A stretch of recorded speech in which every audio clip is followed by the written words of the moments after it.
AM న్యూస్కి స్వాగతం. ప్రకాశం జిల్లా గిద్దలూరు పట్టణంలోని మార్కెట్ యార్డులో ఏర్పాటు చేసిన గిద్దలూరు, రాచర్ల, కొమరోలు మండలాల వైఎస్ఆర్ ఆసరా కార్యక్రమానికి గిద్దలూరు సమన్వయకర్త, మార్కాపురం ఎమ్మెల్యే కుందూరు నాగార్జున రెడ్డి ముఖ్య అతిథిగా పాల్గొన్నారు. ఈ సందర్భంగా గిద్దలూరు, రాచర్ల, కొమరోలు మండలాలకు సంబంధించిన మహిళా సంఘాల వైఎస్ఆర్ ఆసరా చెక్కులను పంపిణీ చేశారు. గిద్దలూరు మండలానికి 5,51,64,000, రాచర్ల మండలానికి 5,19,77,000, కొమరోలు మండలానికి 5,25,64,000 రూపాయల చెక్కులను పంపిణీ చేశారు. అనంతరం రాష్ట్ర ముఖ్యమంత్రి వైఎస్ జగన్మోహన్ రెడ్డి చిత్రపటానికి పాలాభిషేకం చేశారు.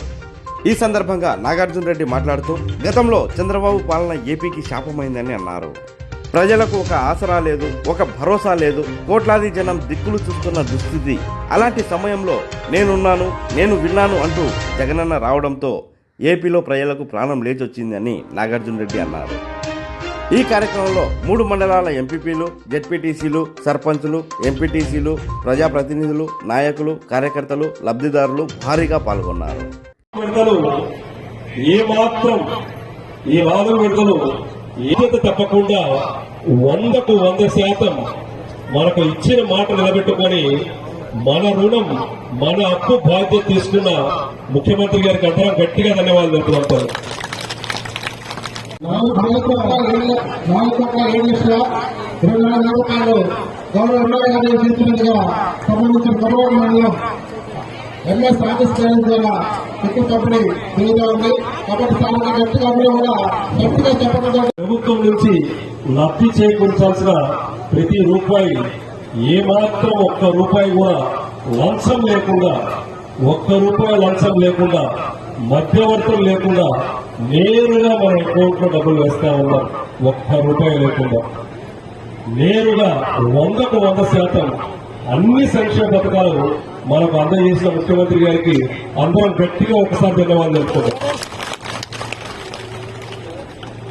ఒకసారి సంక్షేమ పథకాలు ఈ రోజు ఆసరా వేడుకల్లో ఈ విధంగా అయితే మనం కూర్చున్నామో, ఈ ఆసరా గురించే మాట్లాడుకుందాం. ఈ ఆసరా మనము చేసే అప్పు ఏంటండి? ఈ ఆసరా మనము చేసిన అప్పు, ఇది మన అప్పు, మన అప్పు భారం. మీ రుణం ఏదైతే ఉందో నాది బాధ్యత. ఏప్రిల్ 11,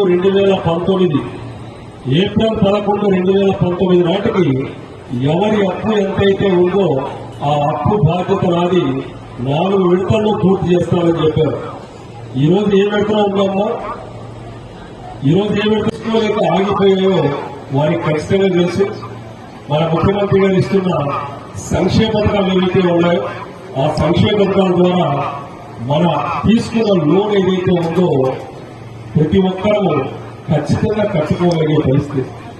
ఈ రోజు ఈ 4 సంవత్సరాల్లో, ఈ 5 సంవత్సరాల్లో మనం తీసుకున్న లోన్ ఏదైతే ఉందో 100కు 100% కడతా ఉన్నాం. పక్క వాళ్ళు మనకు అప్పు కూడా ఇవ్వనవసరం లేదు. పక్క వాళ్ళ మీద మనం ఏమాత్రం ఆధారపడిన అవసరం లేదు. మనకు వస్తున్న సంక్షేమ పథకాల ద్వారా అన్ని విధాలుగా మన లోన్ మనం కట్టుకుంటున్నాం, మన ఈఎంఐ మనం కట్టుకుంటున్నాం. దాదాపు 18%, 2019 ముందు 18% గ్రూపులు ఎంపీ అయిపోయినాయి. అంటే ఈఎంఐ కట్టుకోలేక ఆగిపోయినాయి. ఈ రోజు 18% కాదు, రాష్ట్రంలో 1% మాత్రమే మిగిలింది.